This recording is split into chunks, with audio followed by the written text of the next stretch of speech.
Chapter 2: The Mysterious Visitor. It was an emergency meeting of all of the firm's members as we squeezed into the main boardroom. I could tell that there was a serious problem. Old man Harding was the first to speak to the assembled mass. I am afraid I have some very bad news. Julian Mannel suffered a severe heart attack in court yesterday while he was arguing the Air Atlantic case. He is currently in the intensive care unit, but his physicians have informed me that his condition has now stabilized and he will recover.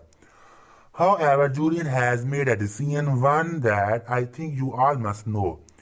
He has decided to leave our family and to give up his law practice. He will not be returning to the firm. I was shocked. I knew he was having his share of troubles, but I never thought he would quit. As well, after all that we had been through, I thought he should have had the courtesy to tell me this personally. He would not even let me see him at the hospital.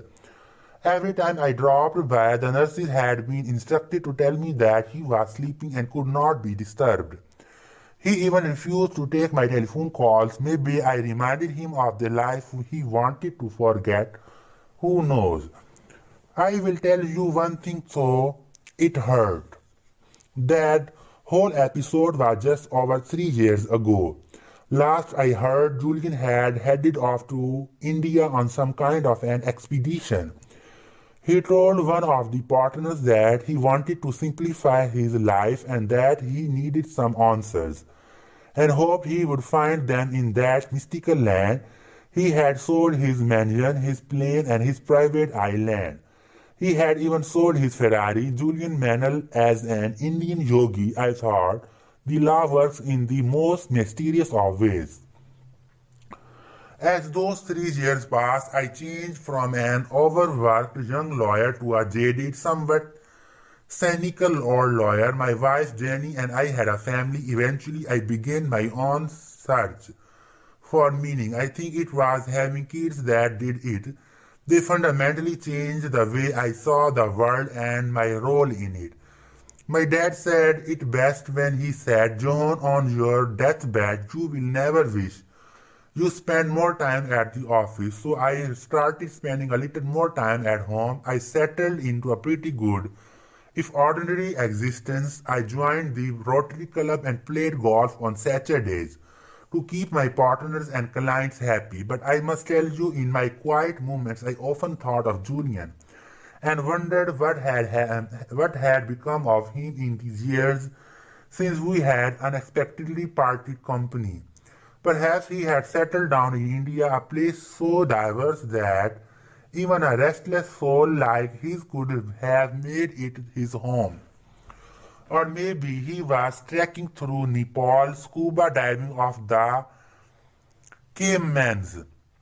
One thing was certain, he had not returned to the legal profession. No one had received even a postcard from him since he left for his self-imposed exile from the law. A knock on my door about 2 months ago offered the first answers to some of my questions. I had just met with my lost client of a grueling day when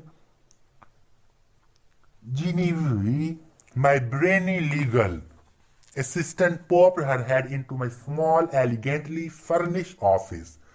"There's someone here to see you, John. He says it's urgent and that he will not leave until he speaks with you." I am on my way out the door. "Genevieve," I replied impatiently. "I am going to grab a bite to eat before finishing off the Hamilton brief. I don't have time to see anyone right now. Tell him to make an appointment like everyone else and call security if he gives you any more trouble. But he says he really needs to see you. He refuses to take no for an answer." For an instant, I considered calling security myself, but realizing that this might be someone in need, I assumed a more forgiving posture. "Okay, send him in," I retreated. I probably could use the business anyway. The door to my office opened slowly. At last it swung fully open, revealing a smiling man in his mid-30s. He was tall, lean, and muscular, radiating an abundance of vitality and energy. He reminded me of those perfect kids I went to law school with, from perfect families with perfect houses, perfect cars, and perfect skin. But there was more to my visitor than his youthful good looks. An underlying peacefulness gave him an almost divine presence.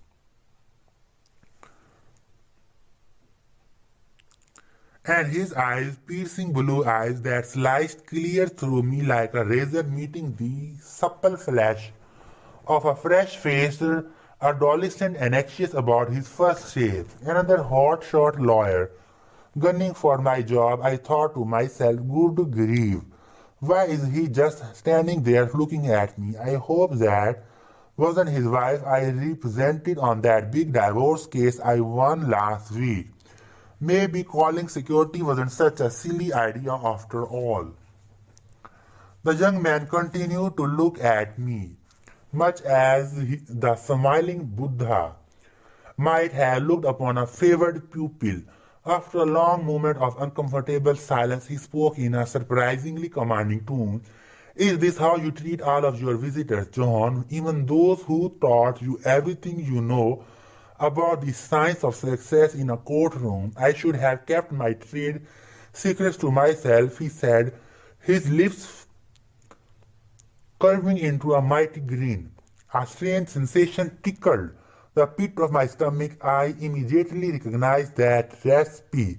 Honey smooth voice, my heart started to pound. Julian, is that you? I can't believe it. Is that really you? The old laugh of the visitor confirmed my suspicions. The young man standing before me was none other than the long-lost yogi of India, Julian Mannel. I was dazzled by his incredible transformation. Gone was the ghost-like complexion, the sickly cough, and the lifeless eyes of my former colleague. Gone was the elderly appearance and the morbid expression that had become his personal trademark. Instead, the man in front of me appeared to be in peak health, his lifeless face glowing radiantly. His eyes were bright, offering a window into his extraordinary vitality. Perhaps even more astounding was the serenity that Julian exuded. I felt entirely peaceful there, just sitting there, staring at him. He was no longer an anxious type, a senior partner of a leading law firm. Instead, the man before me was a youthful, vital, and smiling model of change.